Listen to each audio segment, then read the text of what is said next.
لكل المنتظر الفيديو ده على أحر من الجمر، حبيت إن أنا أقول لكم إن أنا جاية بتفاصيل مرعبة وكلها أحداث حقيقية اللي بتتكلم عن سعد الطربي، الشخصية اللي جسدها حمادة هلال في مسلسل المداح، ولما كان بيشتغل في أعمال الدجل والشعوذة وتوفى وبعد كده رجع من الموت. ناس قالوا ده حاجات من خيال المؤلف ومفيش حاجة اسمها كده، بس أنا حبيت إن أنا أقول لكم إن دي قصة حقيقية زي ما قلت لكم إن مسلسل المداح في حاجات كتيرة جدا حقيقية.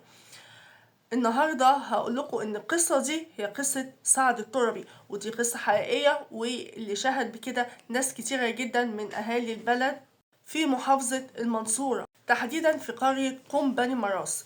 القصة دي كانت قصة سنة 1976.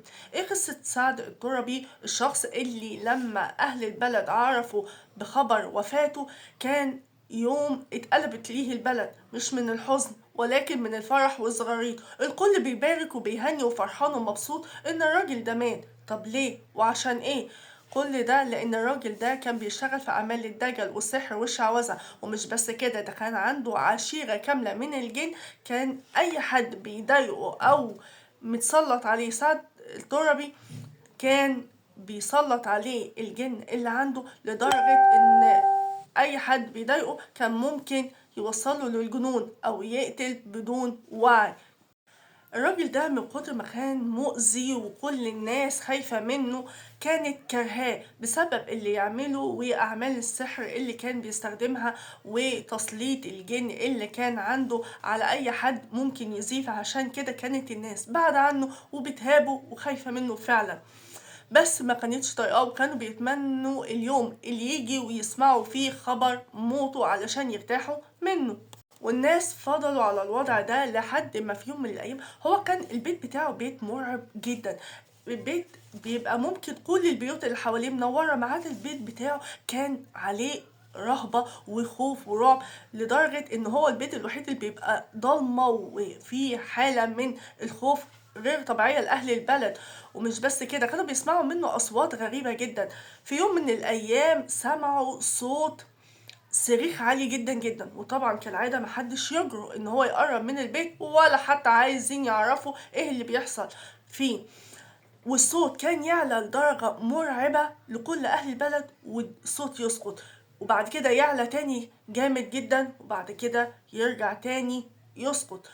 فضل على الوضع ده مرتين تلاتة لحد ما الصوت سكت تماما وبعد كده مفيش أي حاجة.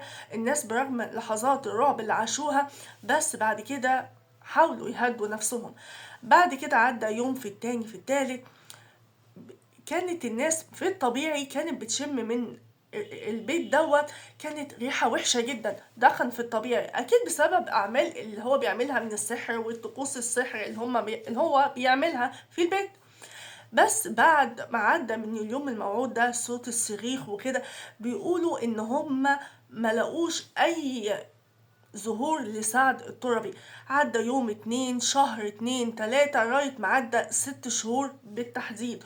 وبعد كده شموا روايح غريبة جدا وفي حسوا لا ان في حاجة مش مظبوطة، فقرروا ان هما يشجعوا بعض ويجمعوا بعض وان هو يروحوا للبيت ويشوفوا الراجل مختفي بقاله فترة. طب ما يشوفوا فيه ايه بالظبط. وفعلا دخلوا البيت اللي هما كانوا بيخافوا حتى يمروا من قدامه، بس حاولوا يشجعوا نفسهم لما لموا عدد كبير من اهل البلد ودخلوا البيت. قعدوا يدوروا عليه في كل مكان، مختفي تماما ولا ليه اي اثر او وجود، لحد ما دخلوا الحمام. وهنا كانت الصدمة المرعبة لكل اللي كانوا واقفين، وهو ان هم لقوا سعد الطربي ميت في الحمام. بس مش ميت بطريقة طبيعية، ميت عاري تماما.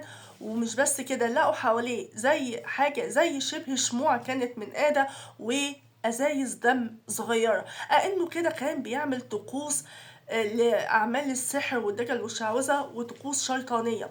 فالناس كانت مرعوبة حرفيا، خصوصا ان هما لقوا الجثة متحللة تماما وزي على العين زي علامات رعب شديدة جدا. الله اعلم كان شايف ايه وقتها ولا كان بيعمل ايه في وقتها.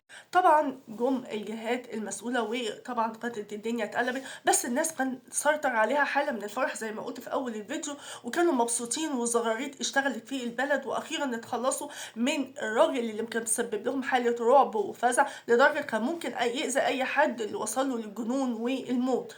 فالطب الشرعي اثبت ان الوفاة ما فيهاش اي شبهة جنائية، وان ما فيش اي حد ليه يد في الوفاة، وتم دفنه، والبلد اتخلصت من اسطورة الرعب سعد التربي.